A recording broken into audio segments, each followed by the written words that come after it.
My son, George, was always a friendly and sociable child. But there was something strange that I noticed from an early age. There was always something unusual about his friends. George never made friends with normal kids. If there was a group of kids happily playing on the playground, he would ignore them and go to the lone kid standing quietly in the farthest corner. I never understood why, but among George's strange friends, there was one child I will never forget, Sebastian. My family moved to a new town when George was in 4th grade. He fit in easily and quickly made friends, especially with Sebastian. I didn't think much of it until the school called me one afternoon. The principal told me that George had had an incident with Sebastian.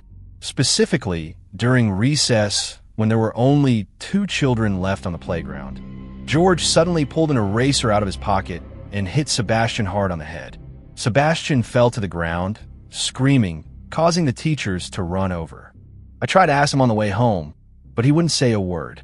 He just sat there silently, his eyes blank. It wasn't until that night, before bed, that he finally opened his mouth. "Mom, he told me to do that." I frowned. "What did you say?" "He told me to hit him." George's voice trembled. "If I didn't, he would hurt me."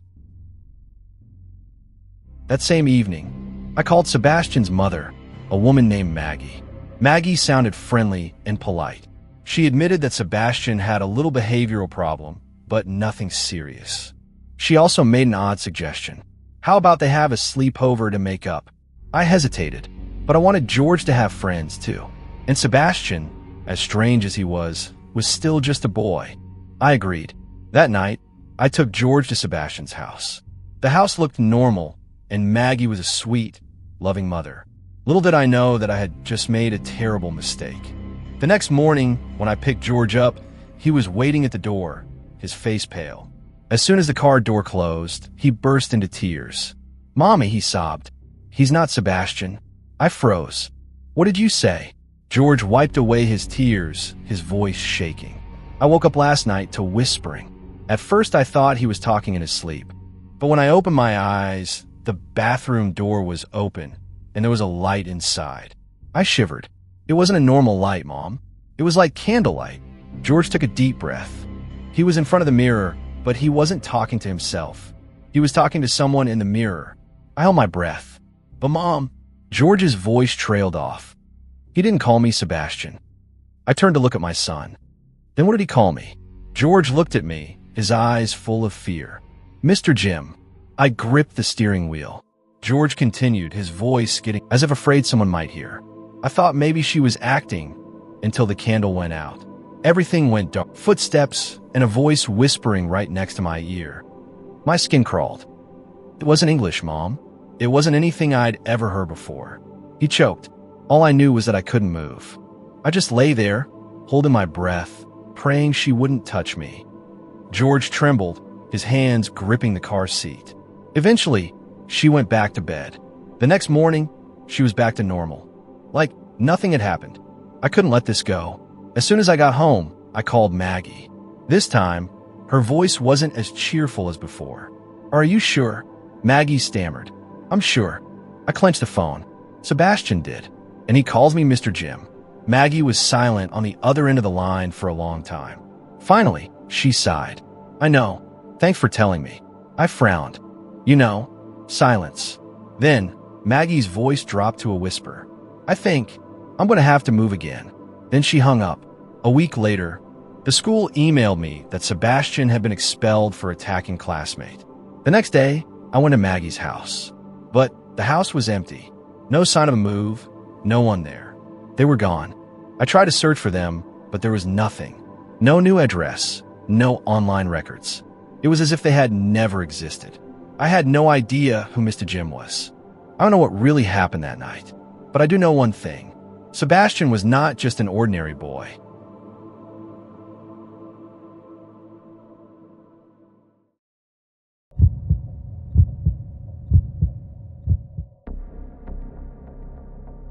I worked the night shift at a small 24/7 ice cream shop in a quiet town.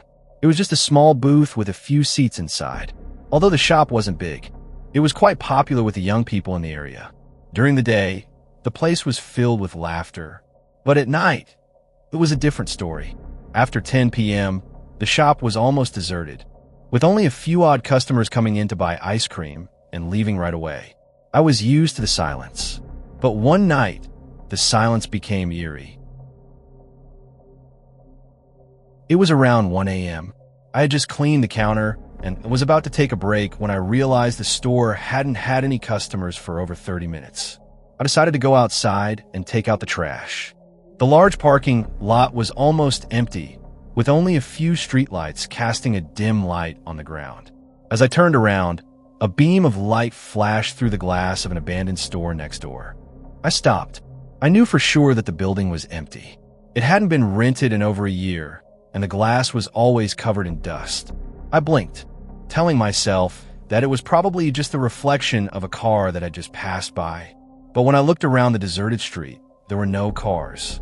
Then the light flashed again, this time lasting a little longer. It was like the light from a flashlight, and someone was walking around inside. I swallowed, trying to shake off the unpleasant feeling and turn back to the store. Maybe it was just a group of young people who like to explore abandoned places, I told myself. But as soon as I stepped inside, the glass door reflected a silhouette. A man stood right in front of the store. He was wearing an old coat. His long hair was greasy. His face was covered in dirt. His eyes were sunken. He looked straight at me, didn't blink, didn't move. A chill ran down my spine. I tried to stay calm, forcing a polite smile. "Hello, what do you need?" The man didn't answer. He just looked at me, staring for about 10 seconds that felt like a century. Then suddenly he smiled, but not a normal smile. His smile was strangely wide, stretching all the way to his ears. He took a step back, then turned and walked straight out of the store, not buying anything. I stood there, frozen, my heart pounding so hard I could hear it. I thought to myself, what the hell just happened? But didn't stop there.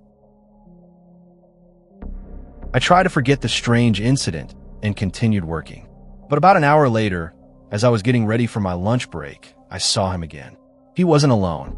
He was with someone else. They walked around the corner of the store, just behind the parking lot. They stopped, whispering to each other. One of them pulled out something long and heavy. I held my breath. My instincts told me to run immediately, but I couldn't. I could only watch them through the glass, my heart pounding as I realized they weren't entering the store. They were looking for me. I crouched down, stealthily pulled out my phone, and called 911. "I think someone's following me," I whispered to the operator, trying to stay calm. I looked out the window. They weren't there. Before I could gather my wits, the door swung open. Two men walked in. They didn't look at the ice cream counter. They didn't care about the products on the shelves. They just looked at me. I stepped back, trying not to show my fear. "Can I help you?" My voice shook slightly. The second man, whom I'd never seen before, just smiled. "We just wanted to see if you're still here." That made my blood run cold. They didn't ask about the ice cream. They didn't ask what time it closed. They had no reason to be here. They came to check if I was alone. I pressed the phone in my hand, making sure the police were still on their way. I smiled faintly. I'm not alone. As soon as I finished speaking, they looked at each other. Then they ran away. They dashed through the front door, disappearing into the night. I ran to the window and looked out. They didn't go to the car. They ran toward the abandoned store next door. I blinked, and then the light from inside the abandoned store went out. 10 minutes later, the police arrived. I told them everything, shaking. They entered the abandoned building and searched. But there was no one there. No traces. No furniture. No light. But one of them found a secret passage. A door behind the wall, leading down into a dark basement. They didn't say much to me, just that the basement wasn't empty, and that I was lucky they hadn't caught me.